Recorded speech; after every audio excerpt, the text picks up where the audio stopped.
Benatar is the author of Better Never to Have Been, The Harm of Coming into Existence.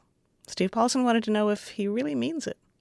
David, the dedication of your book almost reads like a Jonathan Swift satire. It says, "To my parents, even though they brought me into existence, and to my brothers, each of whose existence, although a harm to him, is a great benefit to the rest of us." But you're really serious about this idea, aren't you? That we'd be better off if we'd never been born? Absolutely. I'm completely serious. Why? There are many arguments, I think, for that conclusion. One of them is a more technical kind of argument. It's about an asymmetry between the good things in life and the bad things. I recognize that life contains both, in varying proportions for different people, but I think that there's a difference in that the bad things in life are a reason not to bring people into existence, whereas the good things in life are not a reason to bring them into existence.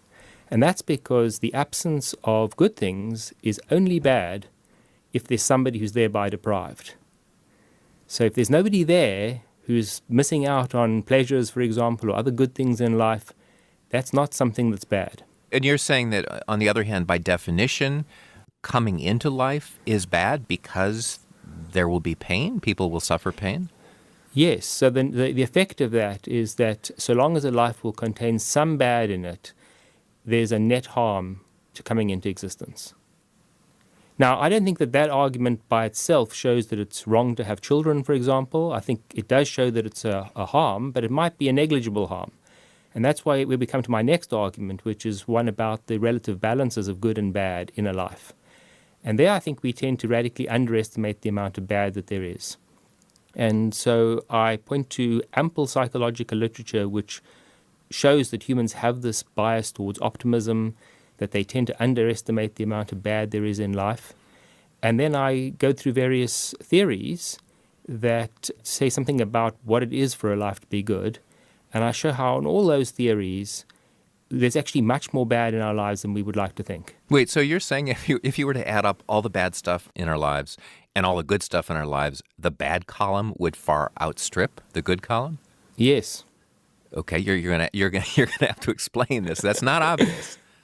It's not obvious, no. I think what we need to recognize here, though, is there are two different contexts in which you can make this calculation. The one is for somebody who already exists, and the other is for somebody who you're thinking about bringing into existence. Now, if you're speaking about somebody who already exists, that person has an interest in continuing to exist. And so if you're making a judgment about whether their life is worth continuing, you're going to need to have stronger defeater conditions. In other words, there's going to need to be stronger reasons to override the interest in continuing to exist. And that, I think, happens in situations where life has become so unbearable that euthanasia or assisted suicide or something of that kind is something we should think about. But my interest is not in that. It's in situations where we're contemplating bringing somebody into existence. Now, if somebody is not existing yet, and they may never exist, they have no interest in coming into existence. And so we don't need as much to defeat the harms that they will suffer. This is an argument, basically, never to have children. Yes, if you combine these arguments together, it's that we ought never to have children. And I know that's a radical idea, and I know that it violates every biological impulse that people have, but that's exactly why I think we need to step back, because those biological impulses are not necessarily rationally informed. They have deep evolutionary origins. They're certainly pre-rational. Beings that are not rational, beings that are not even sentient, have those drives in some form or another to reproduce. And I think we need to just step back and say, what's this all about? Is this all appropriate? Well, okay, let's step back then. What makes you say that the bad stuff outweighs the good stuff in our lives? There are lots of asymmetries between the good things and the bad things. So let me give you a thought experiment. Let's imagine that I could offer you an hour of the most sublime pleasures that you could imagine in exchange for 30 minutes of the most outrageous torture. Is that something that you would accept? No, I wouldn't. But then that's not my actual life. I mean, I hope I am not in a position where I would ever have to deal with that awful torture. But what the thought experiment is intended to show is that if you wanted to have pleasures, let's say for an hour, the most sublime pleasures that you can imagine, you wouldn't have those, you wouldn't go for those, you wouldn't voluntarily accept them if it would involve even half an hour, even 5 minutes, I imagine, or 10 minutes of the most excruciating torture. And what that suggests, I think, is that the worst pains are worse than the best pleasures are good.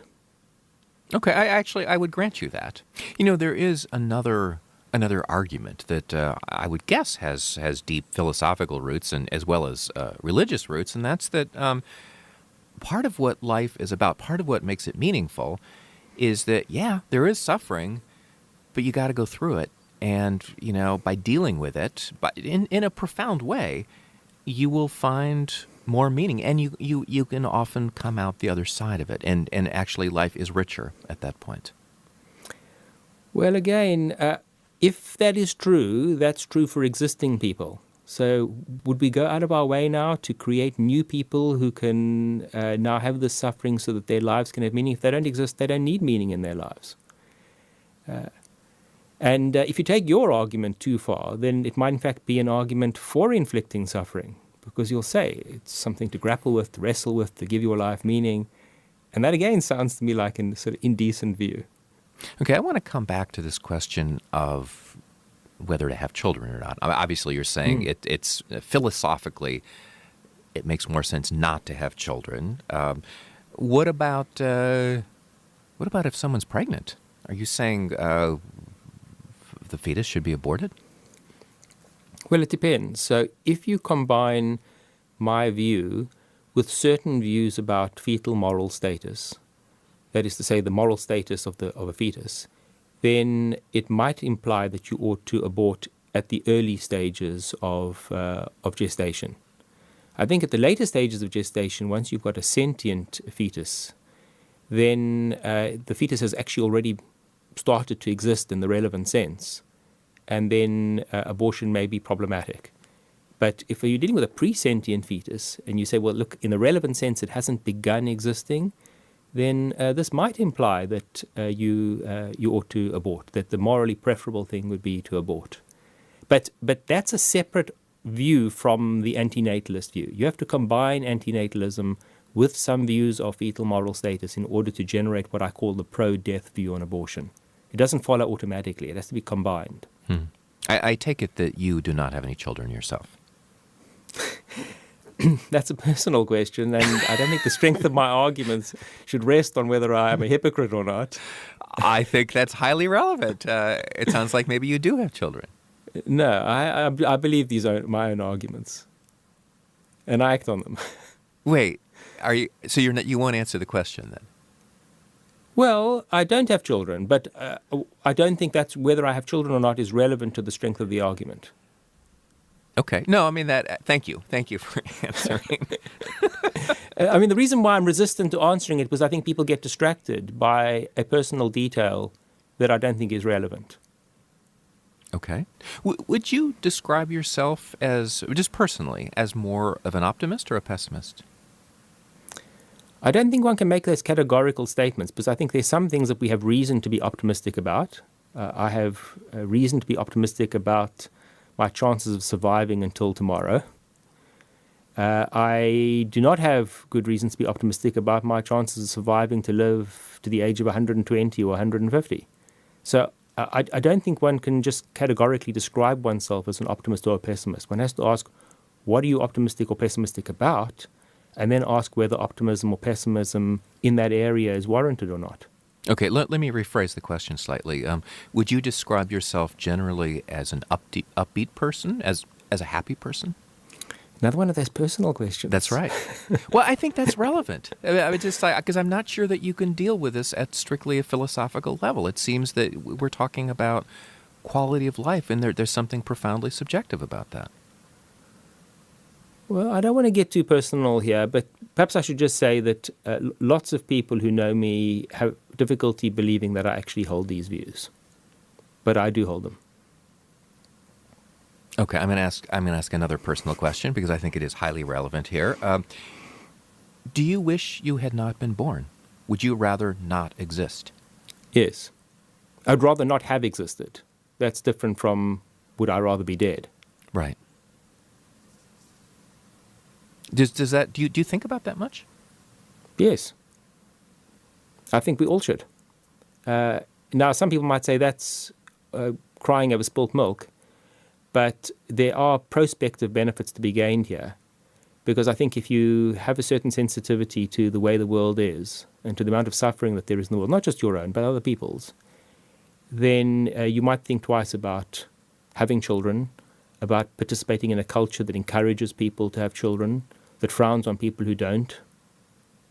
So I think there's something to be gained from thinking about these things.